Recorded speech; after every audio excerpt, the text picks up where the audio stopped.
On va se rendre dans un autre canton, au Pays Basque, à Tardets. Parmi les candidats en lice aux élections, une militante basque, Aurore Martin, recherchée par la police parce qu'elle est sous le coup d'un mandat d'arrêt européen. L'Espagne veut en effet la juger pour ses liens avec Batasuna, le bras politique de l'ETA. Un mouvement interdit en Espagne, mais pas en France. Reportage de Mathias Hillion avec Ludovic Tourte et Nicolas Dumont.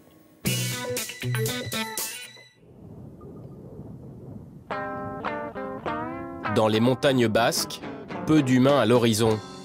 Nous partons à la recherche d'une candidate au cantonal, une candidate fantôme. On cherche Aurore Martin. On s'attendrait que vous la trouviez dans le coin. Elle se cache, je pense. Enfin, non, moi, je ne peux pas vous dire. Je ne peux pas vous renseigner. Ah, Aurore Martin. Eh bien, moi, je ne sais pas où elle est. Pour la rencontrer, nous avons dû accepter de nous faire conduire auprès d'elle, sans téléphone portable, histoire d'éviter d'être localisés par la police. Quelque part au Pays Basque français, dans une maison au volet clos, voici donc la candidate qui fera le moins campagne jusqu'au 20 mars prochain. C'est vrai que ma participation est un peu limitée, et plutôt sur la réflexion que sur le terrain, on va dire. Concrètement, on me reproche mon activité politique à Batasuna et je vais être jugée pour terrorisme. Paradoxe, cette militante du parti indépendantiste basque Batasuna est recherchée par la police en Espagne tout en étant légalement candidate au cantonal en France. Depuis 2 mois, elle est entrée en clandestinité. Des amis et des élus se relaient pour l'héberger en toute discrétion. Quand on vous qualifie terroriste, ça vous fait quoi? Ça me fait rire. Ça me fait rire, mais non, mais enfin... je trouve absurde, enfin, ça me fait rire, mais ici on a l'habitude, hein. Terroriste pour la justice espagnole, simple militante selon le droit français, Aurore Martin a le tort d'appartenir à un parti interdit en Espagne mais légal en France. Dans le canton où elle se présente, ses meilleurs avocats sont ses concurrents. Réunion publique ce soir-là pour le candidat socialiste. Bien. Boire un coup, c'est bien. Mesdames et messieurs, merci beaucoup d'être ici là ce soir, et puis si nombreux. Aurore Martin, on vous en parle pas trop. C'est plus un problème de fond pour nous, Aurore Martin. C'est ce problème de mandat d'arrêt, cette notion à la fois du droit d'expression, et puis un petit peu, ce qui me gêne moi, c'est cette notion un petit peu sous le couvert de terrorisme, du coup de pouvoir tout mettre dedans. Du candidat socialiste au centriste soutenu par l'UMP, c'est l'union sacrée autour du cas Aurore Martin. Il est pratiquement condamné à 12 ans de prison s'il est extradé en Espagne, et tout ça pour avoir fait une conférence de presse côté espagnol. Donc c'est vraiment invraisemblable. On en parle et puis on va en parler, j'espère beaucoup, justement, parce que bon, ça va faire une petite tribune, et tant mieux. Après, bon, j'irai pas dire que j'irai voter pour elle, puisque bon, je suis candidat aussi, et qu'on ne partage pas forcément toutes les idées. Dans le canton de Tardets, les autres candidats sont Michel Castan, sans étiquette, Marc Leroy pour le NPA, Pierre Etchekopar pour le Front de gauche. L'affaire Aurore Martin dépasse largement le cadre des cantonales, à un moment où les lignes bougent de l'autre côté des Pyrénées. En septembre dernier, ETA déclare un cessez-le-feu permanent et général. Après 40 ans de violence et plus de 800 morts, l'organisation terroriste affirme désormais se donner pour objectif la fin de la confrontation armée au Pays Basque. Le gouvernement espagnol exige plus qu'une trêve, un dépôt des armes définitif. En attendant, les arrestations continuent. Exemple à Bayonne mercredi dernier. Conférence de presse d'élus indépendantistes.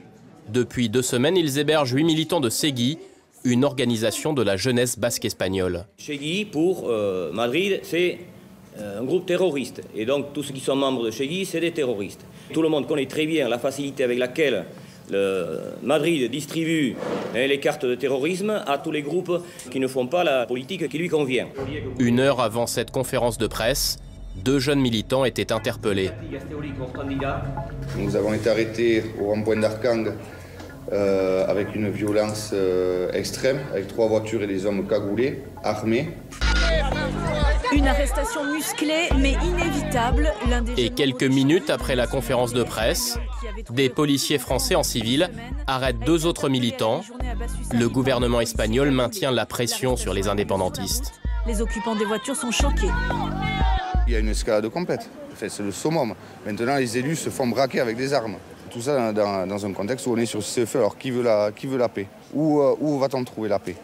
Les indépendantistes basques affirment militer aujourd'hui pour une résolution politique du conflit. Mais comme la plupart de ses camarades, Aurore Martin refuse de dénoncer la violence passée d'ETA. Elle est existante, dénoncer. On nous demande de dénoncer la violence de l'ETA, mais personne ici, je n'entends personne dénoncer les cas de torture qui sont existantes.